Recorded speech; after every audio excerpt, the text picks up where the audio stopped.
Violet Jacob wakes before sunrise in Oyo Town, the roosters still sleepy. She tiptoes past the mat where her younger sister, Gwen, studies chemistry notes by torchlight. Their tiny one-room house smells of rain-wet clay and boiled pap. "Morning, sis," Gwen whispers. Violet answers with a tired smile. "Read hard. The world is waiting for your brilliance." By daybreak, Violet is already sweeping the verandas of 3 homes. At noon, she rushes to the market, tying an apron over her cleaner's uniform to sell roasted plantain. When a passerby complains about price, she bows. "I'm sorry, sir. Take 2 for 1. My sister must never miss her class." In the evening, she babysits Mrs. Sani's twins, rocking them while copying formulas from Gwen's borrowed textbook so she can quiz her later. One night, Gwen notices Violet rubbing her swollen feet. "Gwen, let me wash your legs." "Violet, you need that water for tomorrow's lecture." "Gwen, I can fetch more." Violet hesitates, then pulls out their late mother's silver necklace, her last keepsake. "Gwen, no, you can't sell that. It's Mum." "Violet, Mum is in us, not in things. This will pay your final exam fee." Gwen cries, but Violet wipes the tears away. "Just promise me one thing. When you stand tall, reach back for me." "Gwen, I swear on my breath, I'll build you a new life." A quiet montage follows. Violet sleeping on a bus bench, clutching textbooks meant for Gwen, skipping dinner so Gwen can eat yam porridge, hand-sewing Gwen's only suit for internship interviews while her own blouse frays at the elbows. Neighbors gossip. She's wasting her youth. Yet Violet answers with gentle laughter. University life pulls Gwen into a different orbit. She tutors classmates for pocket money and, astonishing even her professors, wins the Dean's Award for Innovation. Her emails to Violet grow shorter but always end with "soon. We'll share one roof again." During exam week, Violet pawns a second-hand phone to send extra data bundles. She whispers to the night sky, "Fly, little bird. I'll be your wind." Graduation day arrives like sunrise after a long storm. Violet, wearing a faded yellow dress, stands at the back of the crowd outside the stadium gates. No ticket money left. She balances on tiptoes, searching. Gwen spots her, sprints over in cap and gown, and pulls her inside. Gwen, panting, "I did it because you never stopped." "Violet, we did it." They pose for photos using a stranger's phone. In every picture, Violet's eyes shine brighter than the ceremonial lights. A month later, Gwen steps off a luxury bus in Lagos, suitcase in one hand, company offer letter in the other. Skyscrapers glitter like promises. That night, she calls home from a service department. "Gwen, big sister, HR says my salary starts next week. Soon you'll quit all those jobs." On the other end, Violet sits beside a flickering lantern, mending someone else's curtain, her voice soft but certain. "I'm already rich, Gwen. Your wings are my treasure. Remember, don't let the city change your heart." Gwen looks out at the neon skyline, hand resting over the necklace she now wears. "I won't. Blood may be thin, but our bond is iron." Gwen stepped off the BRT bus on Ozumbambadu one humid Friday evening, heels clicking like confidence on the pavement. The skyline of Victoria Island gleamed in gold dusk. A billboard for luxury condos flashed, "Live above the ordinary." Gwen snapped a selfie beneath it and posted. First week in Lagos done. Next stop, the sky. Likes poured in. She barely noticed the conductor shouting for change behind her. On Monday, she reported for duty at Apex Tech's glass-walled office. Her boss, Mrs. Daniels, scanned Gwen's resume and smiled. "Brains and grit, refreshing. Keep that humility. Lagos will test you." Gwen nodded, but her eyes drifted to Mrs. Daniels's pearl earrings and thought, "Someday, I'll own finer."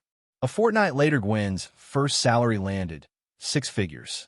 She treated herself to a crisp Ankara power suit and dinner at Skybar Lounge. A colleague, Tola, filmed Gwen sipping a 25 Nigerian Naira 000 mocktail against the twinkling lagoon. The clip went viral on TikTok. Small-town genius living soft.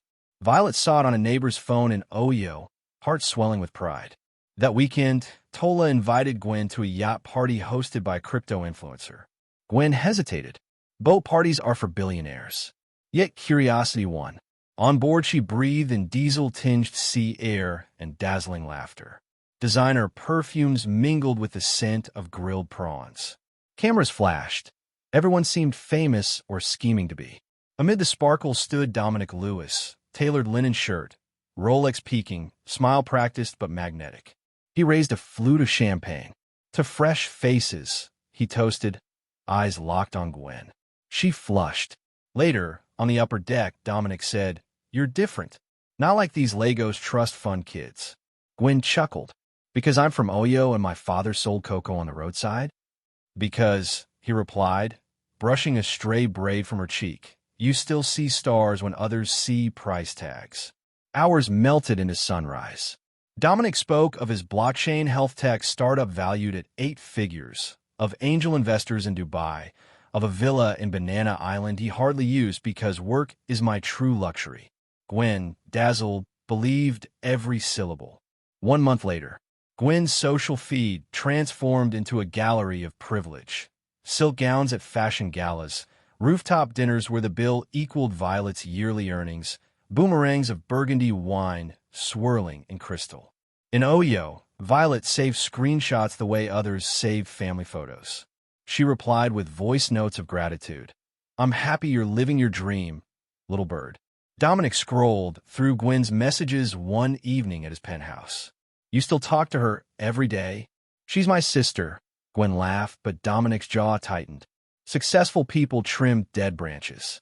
Sentimentality is expensive. Gwen frowned. "Violet isn't dead weight. She carried me here." Dominic placed 2 first-class tickets to Nairobi on the countertop. "Prove you're ready for bigger skies. Come with me tomorrow, no distractions." His meaning was clear. Leave the village calls unanswered. Gwen's heartbeat quickened. I need to tell my office." "I'll handle Mrs. Daniels," he cut in. "A few shares in her husband's firm, and she'll applaud your executive training." He kissed her forehead. "You meant for boardrooms, not bus stops." That night, Gwen video called Violet. Candlelight flickered behind Violet. Nipa had struck again. "Gwen, cheerful, for sis, guess what? I'm flying to Kenya in the morning." Violet, beaming, "Wow. Business class." "First class," Gwen corrected, unable to hide pride. Violet clapped. "Take pictures of Kilimanjaro for me, yo. When you return, we'll celebrate with Umla." Gwen hesitated. The city keeps me busy. Signals may be poor. If I don't pick, don't worry." Violet's smile dimmed, but she nodded. "Chase your sunlight. Just remember your umbrella during rain." After hanging up, Gwen stared at her reflection. New weave, gold studs. A whisper of guilt tugged. First class, but Violet still fetches water at dawn. Nairobi never happened. At 2 a.m., Dominic canceled, claiming urgent investor call. He sent a limo to drop Gwen home alone. She forgave him. After all, visionaries are busy. But the pattern repeated. Lavish promises, sudden excuses, and subtle erosion of Gwen's old life. When Violet rang the next weekend, Dominic silenced the phone. "She worries," Gwen said. "She controls," he countered. "Small-town people obsess over your whereabouts. You're a phoenix. Don't let chickens tether you." At work, Gwen's focus slipped. She missed a product demo rehearsal. Mrs. Daniels summoned her. "Mrs. Daniels, you've talent, but talent untreated rots. What's changed?" Gwen twirled a diamond tennis bracelet, Dominic's gift. "Networking. Exposure." Mrs. Daniels eyed the bracelet. "Exposure should broaden vision, not blur it. Be careful whom you orbit. Stars and black holes both shine from afar." Gwen forced a polite laugh, yet felt shaken. Social distance. Dominic persuaded Gwen to move from her modest Lekki apartment to his service loft in Eco-Atlantic. No rent, ocean view, 24/7 power. She agreed, telling friends it was co-living for entrepreneurs. Dominic installed biometric locks. Gwen's thumbprint worked only after midnight. He said it was for security. Violet called less often, sensing Gwen's rushed replies. One Sunday, Violet surprised Gwen with a visit, spending her last savings on a bus ticket. At Eco-Atlantic's gate, armed security refused her entry. "Guard. Name on the resident list?" Violet Jacob. I'm her sister. He checked the tablet. Not listed. Violet dialed Gwen. Phone unreachable. She texted, at your gate with Puff Puff. Security won't let me in. 2 hours passed. No reply. Violet returned to Oyo on the night bus, tears drying in Harmattan wind. Inside the loft, Dominic had taken Gwen's phone, claiming battery issues, while she modeled a gown for his upcoming investor dinner. Manipulation deepens. Over sea skewers and whiskey, Dominic fed Gwen half-truths. Young CEOs marry within circles. Your sister won't understand mergers and acquisitions. She understands love, Gwen murmured. Love? The city sells love by the meter. He chuckled. Ask her how much equity she brings. Gwen bit her lip. She gave me everything she had. It shows, Dominic sighed. Your accent slips around her. Investors notice authenticity, not village twang. Gwen swallowed the sting. That night, she unfollowed Violet on Instagram to mute notifications. She told herself it was temporary, just until the big funding round closed. Warning signs. Mrs. Daniels noticed Gwen's absenteeism and asked her for coffee. Mrs. Daniels, do you know why I hired you? Because I'm top of my class?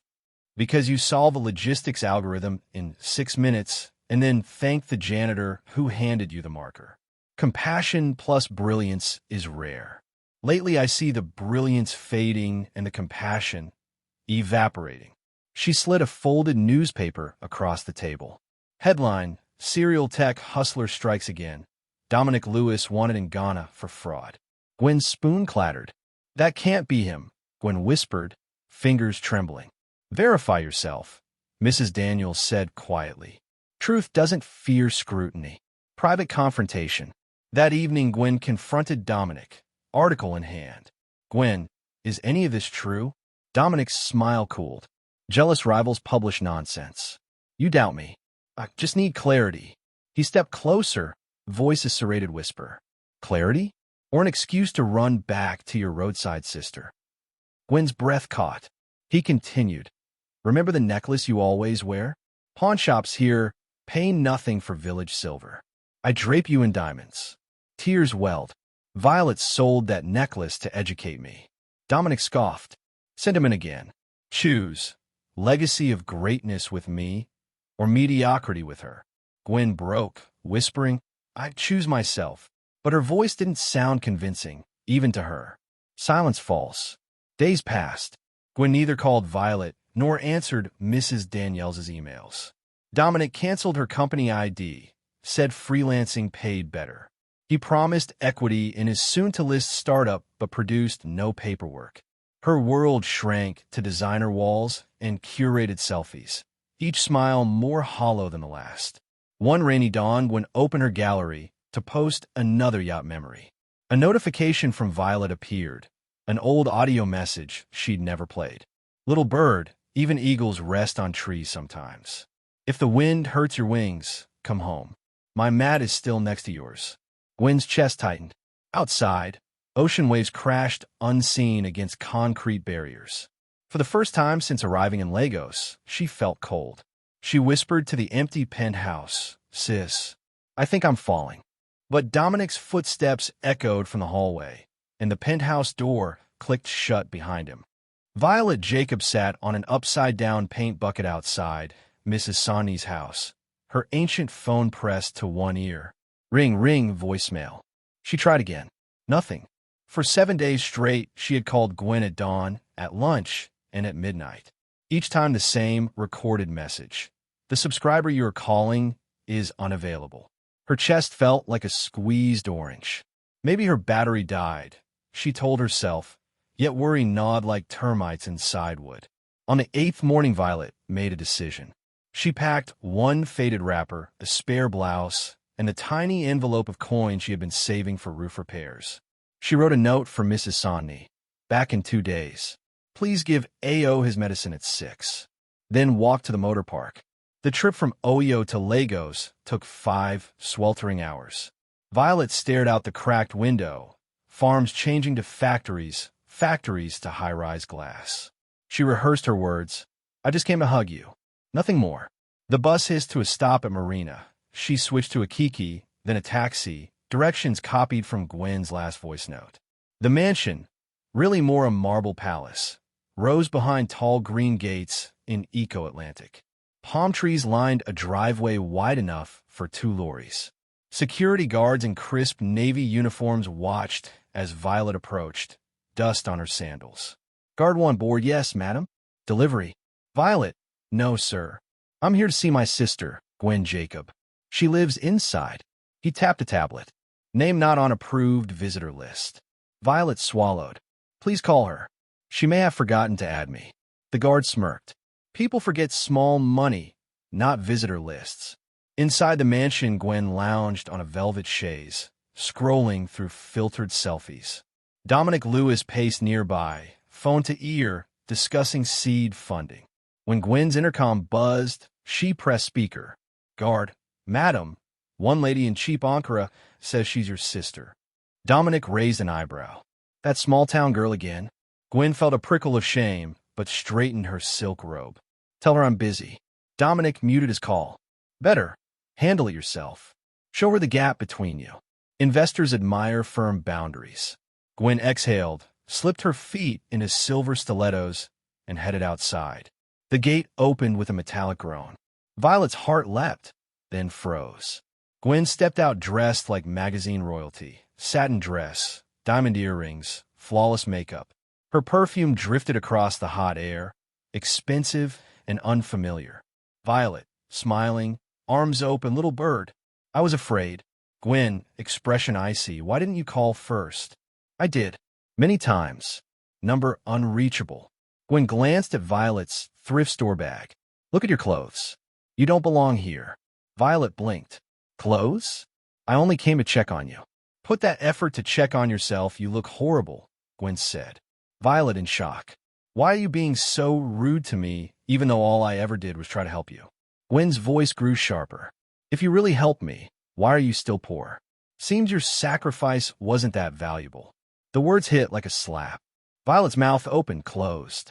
Around them gardeners paused, pruning shears in hand. 2 maids whispered behind potted palms. Dominic watched from an upstairs balcony, arms folded. He gave a slow, approving nod. Gwen turned to the nearest gardener, a teenager holding a zinc bucket full of sprinkler water. "Bring that," she ordered. Gardener, "Confused, madam. It's for the flowers." "Now." Her tone silenced protest. She lifted the cool bucket with surprising strength and faced Violet. Somewhere a small voice inside her trembled, but pride drowned it. "Gwen, here's something to wash off your village dust." Before Violet could step back, water crashed over her head. Icy, shocking. Her wrapper clung to her skin.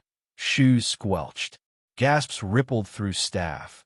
A security guard stifled a laugh. Across the road, a street vlogger named Femi balanced his phone on a selfie stick, live streaming fancy houses for his Lagos luxury channel. The commotion drew his lens. Rich lady, drenched visitor, luxurious gate. A perfect viral scene. He zoomed in, but harsh sunlight and distance blurred Violet's face. Still, the humiliation was crystal clear. Femi, to viewers Aya, C-Class Waro. Stay tuned. We day bring you elite life reality unfiltered. Thousands of viewers dropped laughing emojis as the clip spread on TikTok and Instagram. Back at the gate, water pooled around Violet's toes, mixing with red dust to form thin mud. She shivered though the afternoon was hot. "Violet," voice shaking. "Gwen, this isn't you." Gwen tossed the empty bucket aside. "It is me, the upgraded version. Go back to wherever sacrifice keeps you." The guard pressed a button. The gate inched closed. Through narrowing bars, Violet whispered, "Remember our mother's necklace. Remember who sold it." Gwen's eyes flickered, but she spun on her heel and strode up the driveway, heels clacking like a judge's gavel. The gate slammed. Violet wiped water from her eyes. Pride said stand tall. Grief pushed tears down her cheeks anyway. She turned toward the main road, clothes dripping, head bowed. A bus conductor shouted, "CMS! CMS!" She climbed aboard, drawing stairs. Passengers shifted away from the soaked stranger, but one old woman offered a threadbare scarf.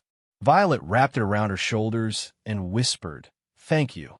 As the bus rumbled off, Femi's motorcycle zoomed past, horn blaring. He waved his phone triumphantly, already editing subtitles. Rich sister dunks village relation. Lagos madness. Violet didn't see. She watched rain clouds gather over the lagoon, matching the storm inside her. Evening settled like smoke over 3rd Mainland Bridge. In the bus's dim light, Violet replayed Gwen's words. Each echo cut deeper. "Look at your clothes. Why are you still poor?" Yet beneath the hurt a seed of resolve took root.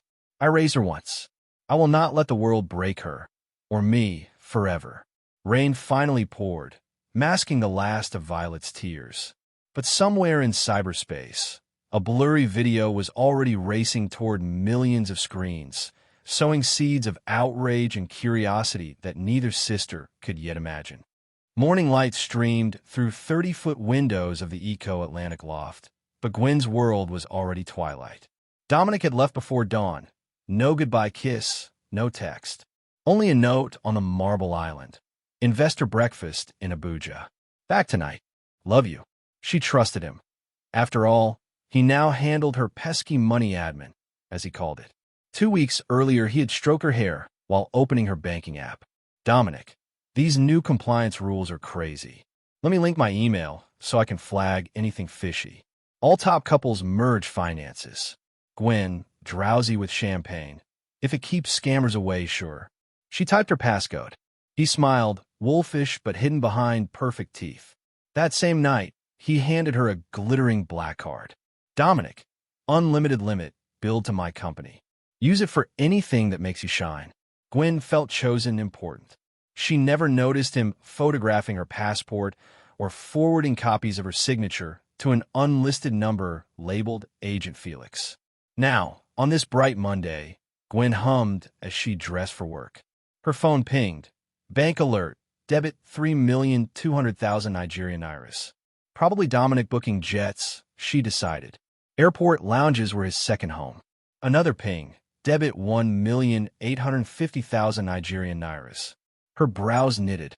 Then a flood. 12 rapid debits from luxury hotels in Cape Town, Monaco, and Bali. Her heart thudded. She dialed Dominic. Switched off. She tried his assistant. Number invalid. She opened her wardrobe. Half the designer clothes were gone. Suitcases missing. Panic rose like bile. Suddenly the lift chimed. Building management. Manager, stern, Madam Jacob. Rent is 3 months overdue. Your direct debit bounced. Impossible, Gwen whispered. I have money. He handed a red slip. Final eviction notice, 48 hours. Shame stung. The gardener outside, the cleaner mopping, even the elevator camera, all witnesses to her crumble. At Apex Tech, Gwen marched straight to HR. Her corporate badge rejected her at the gate. Security escorted her upstairs while colleagues stared. Mrs. Daniels waited in the conference room, face solemn. Mrs. Daniels, sit. She slid a file across the table. Spreadsheets of charges, private jets, champagne pyramids, diamonds, paid with the company card Gwen once used for client dinners. The amounts matched the alerts on her phone. Gwen, voice thin as paper, I never made those charges. Dominic. Mrs. Daniels cut in. Dominic Lewis? We ran a check this morning. No such startup exists. Police believe you used your ID to open shell accounts. Gwen clasped her temples. I'll repay. I can. Your personal accounts are empty, Ms. Jacob, and our board must protect shareholders. You're terminated effective immediately. Security walked her out. As the glass doors closed behind her, she saw interns whisper and pretend not to point. The lift ride felt endless. By ground floor, her vision swam. Back at the penthouse, she tried every number. Dominic, Agent Felix, even the stewardess who once served them champagne. All unreachable. She logged into her banking portal. Balance 3,220 Nigerian nairas, barely bus fare. Credit card limit exceeded by 12 million Nigerian nairas. A shrill knock. The leasing agent with 2 uniformed bailiffs. They tagged furniture, art, and her beloved grand piano for repossession. She begged for one more day. They gave her until sunset. In the underground garage, she found her SUV gone, towed for defaulted payments. Only an oil patch remained, reflecting fluorescent light like a dark mirror. Gwen phoned every friend whose party she'd once colored. Shishi, Tola, even the influencer who'd introduced her, Dominic. Excuses poured in. "Ah, babe, I'm in Dubai now. I have guests tonight, bad timing." Asterisk, one didn't answer. The screen showed, read 7:14 p.m. With dusk falling, she rolled a suitcase, now filled with nothing but 2 dresses and pharmacy toiletries, past the mansion's closing gate. Rain clouds gathered like creditors. The only sympathetic voice came from Tola, her colleague-turned occasional brunch partner. They met outside a shuttered bakery in Alupaju. Tola gasped at Gwen's swollen eyes and damp hair. "Tola, my roommate will freak if a stranger moves in. But there's space in the storage room behind our flat. It's dusty and hot, only a mattress on crates." Gwen's shoulders sagged. "I'll sweep it." They rode an Okada through puddles. Lagos traffic hissed. The storage room smelled of paint thinner and mothballs. Cardboard boxes towered to the ceiling. Tola handed her a plastic bucket. "Water is from the well downstairs. Light only when Nipa smiles." Gwen thanked her with a hoarse whisper. When the door closed, darkness swallowed her. She sat on the crate bed, scrolling through old photos. Yacht decks, gold confetti, Dominic's smile. Delete, delete, delete. Each swipe felt like ripping off a scab. One day, a bank officer called. "Officer, Madam Jacob, your loan guarantor demands repayment. We must seize any remaining assets." Gwen laughed bitterly. "Assets? You've already taken my soul." She spent afternoons at cyber cafes emailing recruiters, only to learn her name was flagged in a national fraud bulletin. Nights, she lay awake counting ceiling cracks, hearing Dominic's voice in memory. Sentimentality is expensive. Her phone buzzed once more. Unknown number, volley of texts from random strangers. Someone had rediscovered Femi's viral video. Comment after comment mocked the arrogant rich girl who drenched her sister. They did not know the drenched woman was also her sister. Gwen read hundreds until her eyes burned, phone shaking in her hands. By the end of week 2, Gwen had sold her last diamond studs to buy bread and sachets of water. She walked past luxury malls like a ghost, reflections reminding her of everything lost. Outside an ATM, she saw a billboard for Apex Tech's new charity drive. Violet would have been proud. The thought pierced her. That night, Tola found Gwen hunched over in the storage room, fingers digging into her own hair. "Tola, softly, I can't fix your past, but you can fix your next step. Call your sister." Gwen shook her head. "After what I did, she'll spit on me. Maybe she'll cry first, but she'll listen. People who love like that don't switch off overnight." Gwen stared at her cracked phone screen. Violet's number still starred as favorite. Her thumb hovered, retreated, hovered again. Finally, she pressed call. A recorded message answered. "The subscriber you are calling is unavailable." Gwen's throat tightened. She sent a text instead. "V, I need you. Please." She waited in the dark. Minutes felt like winters. No reply. Wind rattled the metal roof. A rat scurried over cardboard. Gwen curled on the mattress, tears soaking the paisley cloth that once cost more than Violet's monthly wage. Hours later, maybe midnight, her phone vibrated. It wasn't Violet. It was Mrs. Daniels. Message: "Meet me tomorrow 9 a.m. at Blossom Cafe. Come as you are." Gwen exhaled, half fear, half hope. She whispered into the darkness, "If there's a way back, I'll take it, even if I have to crawl." Rain began to fall outside. Heavy, cleansing sheets drumming on zinc. Gwen closed her eyes and let the sound pour over her. Cold, honest, and for the first time in weeks, strangely comforting. Somewhere beyond the storm, karma had finished its lesson. Now came the test of whether one would learn. The sun had barely lifted above Lagos Lagoon when Gwen stepped out of the storage room. A borrowed notebook clutched her chest. 2 months had passed since Dominic vanished, and nothing about her life fit anymore. Long nights of shame kept her from dialing Violet again. Every unsent message stayed stuck at the top of the screen like a throbbing wound. "I'm sorry. Please forgive me. A humbling discovery. One afternoon, Gwen stopped at a roadside kiosk to charge her phone. The shopkeeper's radio blasted breaking news. A heartwarming story this hour. Violet Jacob Bennett launches the Balloon Girls Foundation, offering scholarships to 500 disadvantaged schoolgirls. Here's a clip from our morning interview. Gwen's knees buckled. On the tiny television mounted above batteries and phone cases, Violet appeared in a modest Ankara dress, microphone pinned to her collar. Beside her sat Richard Bennett, calm and supportive. Interviewer: Mrs. Bennett, people call you the woman with the endless smile. Where does your strength come from? Violet: softly, from remembering what it feels like to need help and have none. Now that I have a platform, I want to be the hand I once reached for in the dark. Gwen's eyes blurred. Customers around her murmured admiration. None recognized Gwen, thin, headscarf hiding her expensive but now worn wig. The video that wouldn't die. That same week, a popular blogger dug up Femi's old clip, the moment Gwen drenched Violet. This time the footage was edited with slow motion, sad piano music, and a flaming caption. #SisterShame. Be kind. Life turns tables. Within hours, it dominated TikTok, Instagram, and Twitter NG. Members paired frames of Violet soaked in tears with photos of her now giving scholarships. Gwen watched the montage in horror at an internet cafe. Comment sections roasted the heartless rich sister, though her face in the video remained too fuzzy for positive ID. Still, Gwen felt every barb pierce. At Inna, imagine humiliating an angel, then ending up broke. Karma served extra spicy. At Truth9, whoever the cruel sister is, she better beg or stay hiding. Gwen whispered, I'm done hiding. Finding the way back.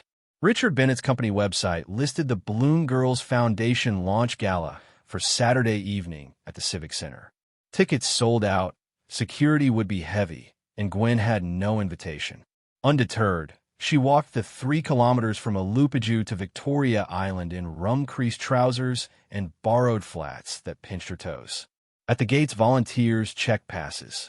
Gwen clutched the fence like a lifeline until a female guard named Camila noticed her trembling. Camila, madam, are you all right? Gwen, I need to see Violet Jacob. Violet Bennett, she's my sister. Tears threatened. I have no past, but I brought honesty. Something in Gwen's voice softened Camila's eyes. She radioed a supervisor. Minutes later, Gwen was led through a side corridor and told to wait backstage. The reunion on stage. Inside the glittering hall, round tables glowed beneath chandeliers. Violet stood at a clear podium, speaking to donors, press, and dozens of girls in matching teal uniforms. Violet, Balloon Girls isn't about charity. It's about dignity, giving young women the tools to lift themselves. Applause thundered. As she stepped down, Gwen burst through the side curtain, shoulders shaking. Gwen sobbing V. Heads turned. Cameras clicked. Gwen stumbled forward and collapsed to her knees, gripping Violet's skirt. Gwen, I'm sorry. I lost everything, but I lost you first. Please forgive me. Gasps rippled across the room. Murmurs of, is that the sister from the video? Flickered like brush fire. Richard moved protectively toward Violet, but she gently raised a hand. Violet knelt, eyes glossy. Sisters don't stop loving, even when it hurts. She pulled Gwen into a hug, so tight the microphones caught Gwen's choked sob. Photographers froze the image, one sister in designer tatters, the other in simple elegance, both wrapped in forgiveness. Conversation behind the curtain. Backstage, Violet offered Gwen water.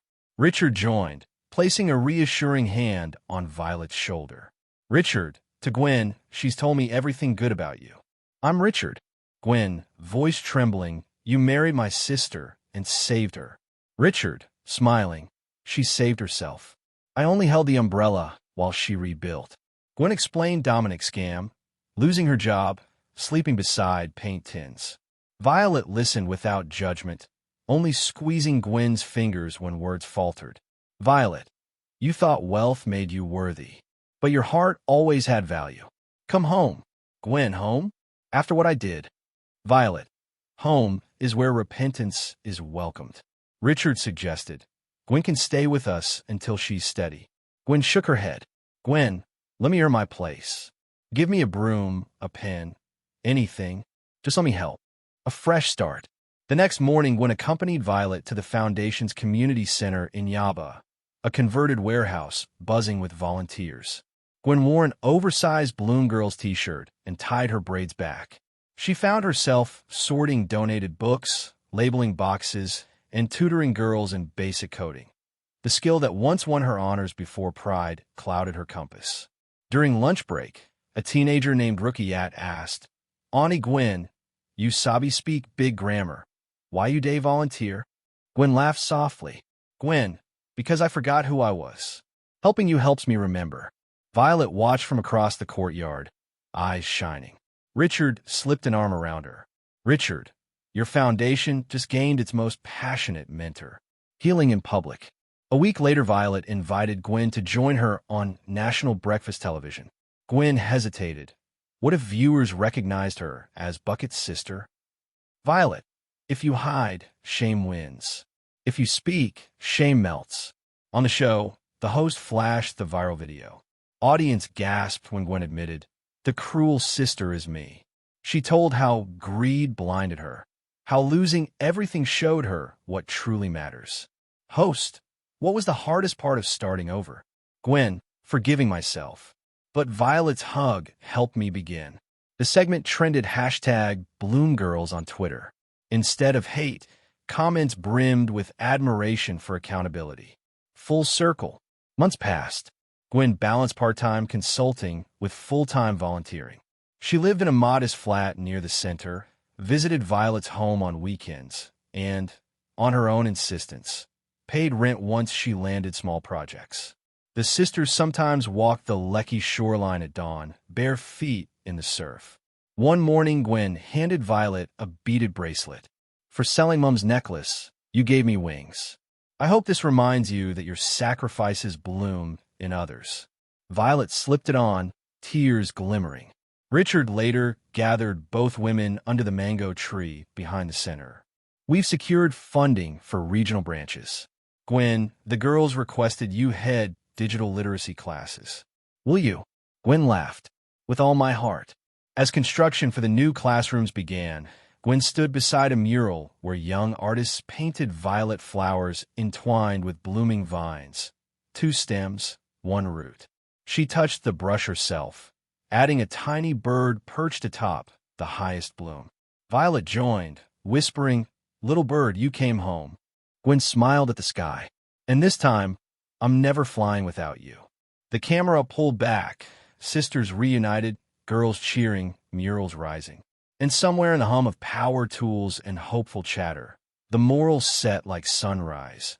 When blood isn't enough, love makes up the difference, bringing every heart full circle.